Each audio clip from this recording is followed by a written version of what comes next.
வாழைக்காய் வச்சு எப்படி கேளைக்கு கோஃப்தா பண்ணுறதுன்னு பார்க்கலாம். அதுக்கு 2 நேந்திரம் காய் எடுத்துருக்கிறேன். இதை கட் பண்ணிக்கலாம். இந்த மாதிரி கட் பண்ணிக்கோங்க. கட் பண்ண வாழைக்காய் எடுத்து இந்த மாதிரி தண்ணியில் வச்சு வேக வச்சு எடுத்துக்கலாங்க.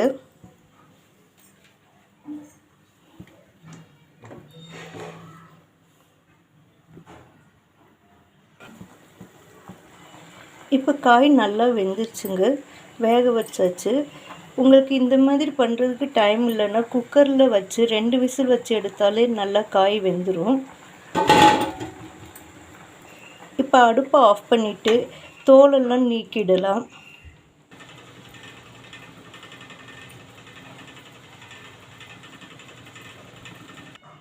தோலை நீக்கிட்டு இந்த மாதிரி மசிச்சு விட்டுக்கோங்க. இந்த மாதிரி நல்லா மசிச்சு விட்டுக்கோங்க. இப்போ இதில் 2 பச்சை மிளகாய் சேர்த்துக்கோங்க. தேவையான அளவு உப்பு சேர்த்துக்கோங்க.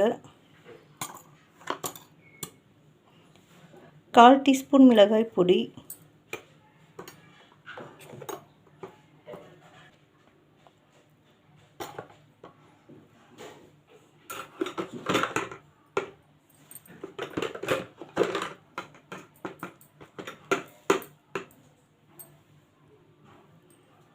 எவ்வளோ மிளகாய் பொடி சேர்த்தீங்களோ அதே அளவுக்கு கொத்தமல்லி பொடி சேர்த்துக்கோங்க. கொஞ்சமாக கரம் மசாலா, கொஞ்சமாக மஞ்சள் பொடி சேர்த்துக்கோங்க. இதில் 1 டீஸ்பூன் கடலை மாவு சேர்த்துக்கோங்க. நீங்கள் குக்கரில் காய் வேக வச்சுருந்தீங்கன்னா கடலை மாவு கொஞ்சம் எக்ஸ்ட்ரா சேர்க்கணும். இப்போ எல்லாத்தையும் மிக்ஸ் பண்ணி விடுங்க.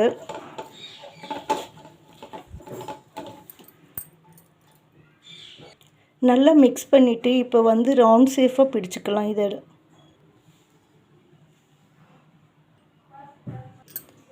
இந்த மாதிரி எல்லாத்தையும் ரவுண்ட் ஷேஃப் பண்ணி வச்சுடுங்க. ரவுண்ட் ஷேஃப் பண்ணுறப்ப நீங்கள் 2 கையிலையும் நடுவில் வச்சு நல்லா அழுத்தி ரவுண்ட் ஷேஃப் பண்ணிக்கோங்க. அப்போ தான் நம்ம மசாலா கிரேவியில் போடுறப்ப இது உதிர்ந்து போகாது. இப்போ வடை சட்டியில் எண்ணெய் சூடு பண்ணிக்கோங்க.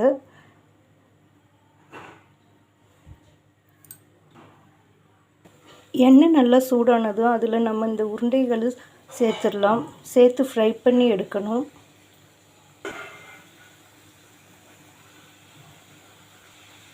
அனல் மீடியம் வச்சே நீங்கள் இந்த மாதிரி ஃப்ரை பண்ணுங்கள். அப்போ தான் உள்ளெல்லாம் நல்லா கிறிஸ்பியாக நல்லா வேகும். இப்போ நல்லா ஃப்ரை ஆகிடுச்சு. இப்போ எடுத்துடலாங்க. எடுத்துட்டு மீதம் இருக்கிற அடுத்த உருண்டைகளையும் சேர்த்துக்கலாம். எல்லா உருண்டைகளையும் ஃப்ரை பண்ணி எடுத்ததுக்கப்புறம் நம்ம அரைக்கிறதுக்கு ஒரு பெரிய வெங்காயம், இஞ்சி, பூண்டு, 3 பச்சை மிளகாயை நல்லா பேஸ்ட்டாக அரைச்சி எடுத்துக்கலாங்க. ஃப்ரை பண்ண எண்ணெய் அதிகமாக இருக்குது, அதனால் இதிலேருந்து குறைச்சிடுங்க எண்ணெயை. இப்போ இதில் 1/2 டீஸ்பூன் சீரகம் சேர்த்துக்கோங்க.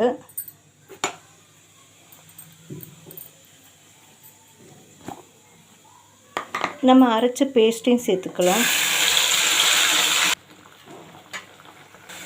வெங்காயம் நல்லா வதங்கிடுச்சுங்க. எண்ணெயெல்லாம் நல்லா மேலே பிரிஞ்சு வருது. இந்த சமயத்தில் நம்ம மசாலா சேர்த்துக்கலாம். 1/4 டீஸ்பூன் மஞ்சள் பொடி, 1/2 டீஸ்பூன் மிளகாய் பொடி, 1 டீஸ்பூன் கொத்தமல்லி பொடி, 1/2 டீஸ்பூன் கரம் மசாலா சேர்த்துக்கோங்க.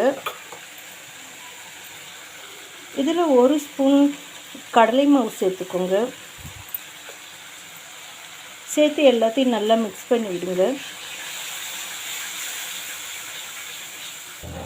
மசாலா போட்டு நல்லா எண்ணெயில் இப்படி பிரிஞ்சு வர்ற சமயத்தில் 2 தக்காளியை அரைச்சி பேஸ்ட்டு சேர்த்துக்கோங்க.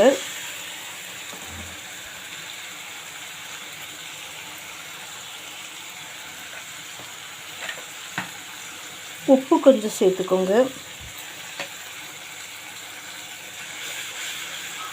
இப்போ இதில் நம்ம தண்ணி சேர்த்துக்கலாங்க. தண்ணி சேர்த்துட்டு கிரேவியில் உப்பு போதுமான்னு பார்த்துக்கோங்க. பத்தலைன்னா கொஞ்சம் சேர்த்துக்கோங்க. சேர்த்துட்டு கொஞ்ச நேரம் மூடி போட்டு அப்படியே வேக விடுங்க.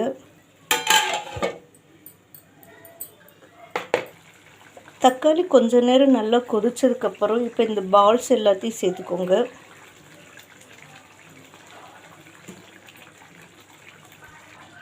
இப்போ இதில் கொஞ்சமாக கஸ்தூரி மேத்தி,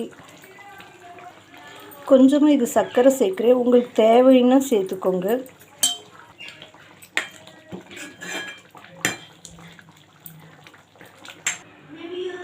நல்ல மேலே எண்ணெய் பிரிஞ்சதுக்கப்புறம் அடுப்பு ஆஃப் பண்ணிவிடுங்க. அடுப்பு ஆஃப் பண்ணிவிட்டு இதில் பால் ஆடை சேர்த்துக்கலாம்.